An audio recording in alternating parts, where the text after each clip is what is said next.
All right, what are you looking at? Well, there you have it. President Donald Trump, Prime Minister Benjamin Netanyahu, just ahead of their fourth meeting since President Trump was elected to office. Let's listen in.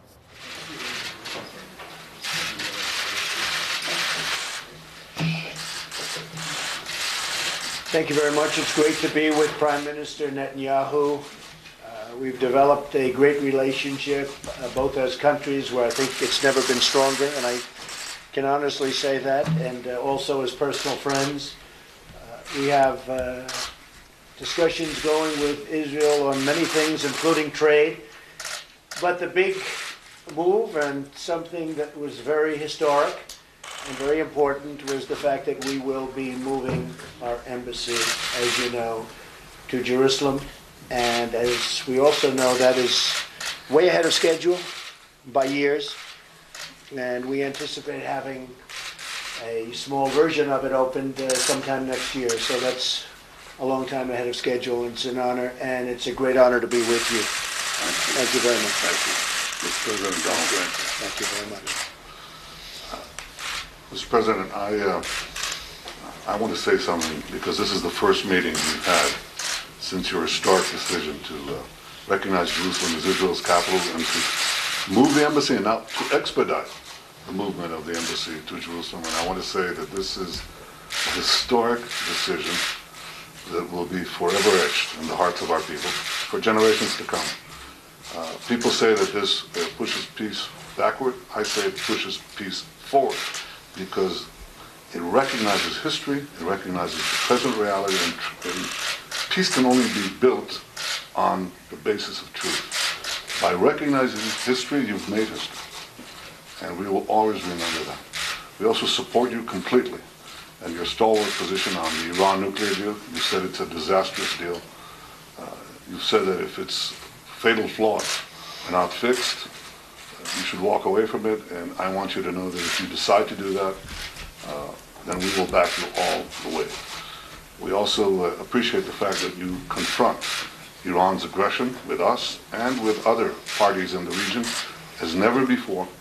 I've never seen the realistic alliance between the United States, Israel, and your other allies in the region as strong, as unified as it is under your leadership. And the last point is, you stood up for Israel in the UN in a remarkable way, rock solid support. This is a place, it's a house of slander against Israel and against the United States, and by word and deed, you've told them enough is enough.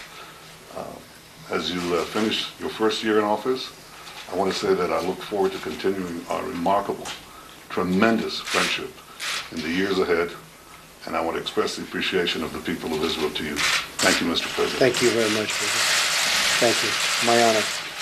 I have to say, on the United Nations, we were pretty much out in the wilderness by ourselves, the United States, and we heard every country was going to be against us. And it was very interesting. I said, you know, we give billions and billions of dollars to these countries. It amounts to hundreds of millions and sometimes into the billions for certain countries, and they vote against us. And I made a very simple statement that I'm watching. I'm watching. And we ended up getting 68 votes, either yes or we'll take a neutral position, which was okay too. Which was a yes. But, which was essentially a yes, is right. But we ended up getting a lot of votes that we were, I would say virtually we were going to get none. And we give billions of dollars away every year to countries. And in many cases, those countries don't even support us. They don't support the United States. Israel has always supported the United States. So what I did with Jerusalem was my honor. And hopefully we can do something with peace. I would love to see it. You know, if you look back at the various peace proposals, and they are endless, and I spoke to some of the people involved, and I said, did you ever talk about the vast amounts of funds, money, that we give to the Palestinians? We give, you know, hundreds of millions of dollars. And they said, we never talked. Well, we do talk about it. And when they disrespected us a week ago by not allowing our great vice president to see them, and we give them hundreds of millions of dollars in aid and support, tremendous numbers, numbers that nobody understands. That money is on the table, and that money's not going to them unless they sit down and negotiate peace.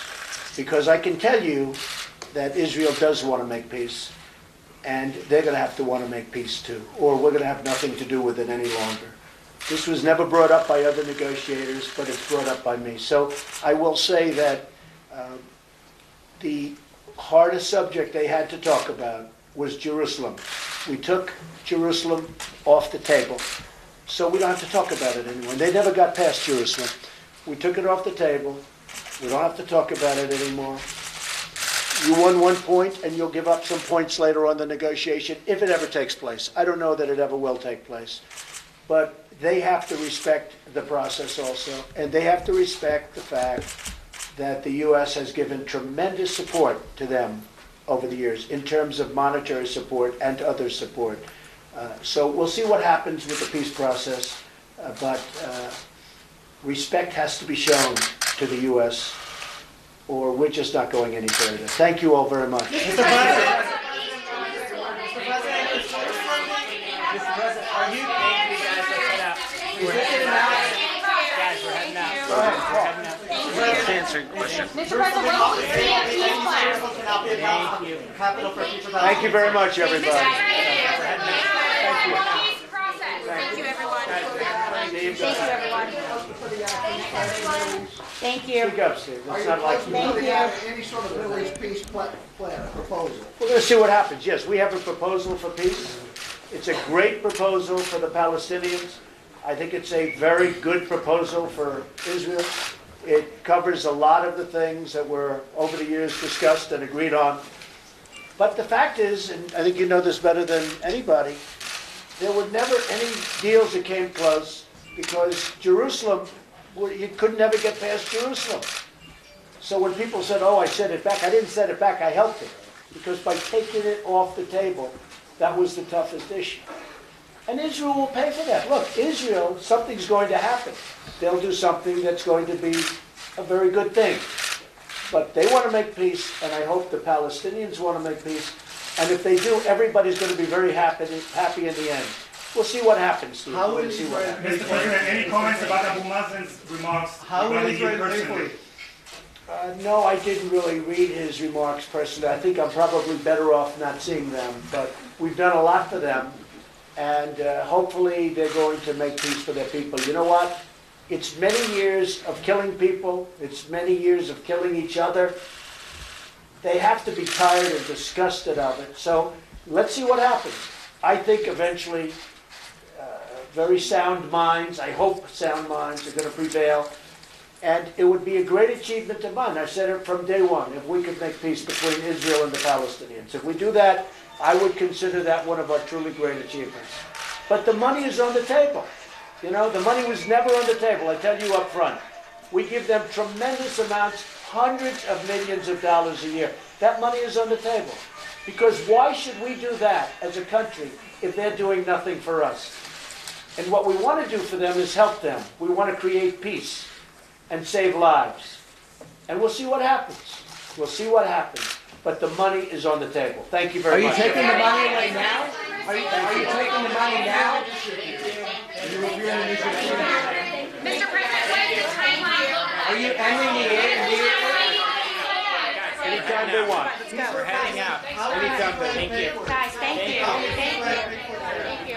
Very interesting to see President Donald Trump and the Israeli Prime Minister Benjamin Netanyahu clearly very close personally. Benjamin Netanyahu saying that the relationship really has never been stronger between the U.S. and Israel. The president saying the same thing. And just one tidbit of news there. President Trump saying out loud for the first time that a small embassy, a small U.S. embassy will be open in Jerusalem next year in 2019. Vice President Pence had said next year. Now we know small embassy in Jerusalem next year. The president also said that there's a peace deal on the table. The U.S. has a peace deal. I'm not sure exactly what he meant by that. Joining us again.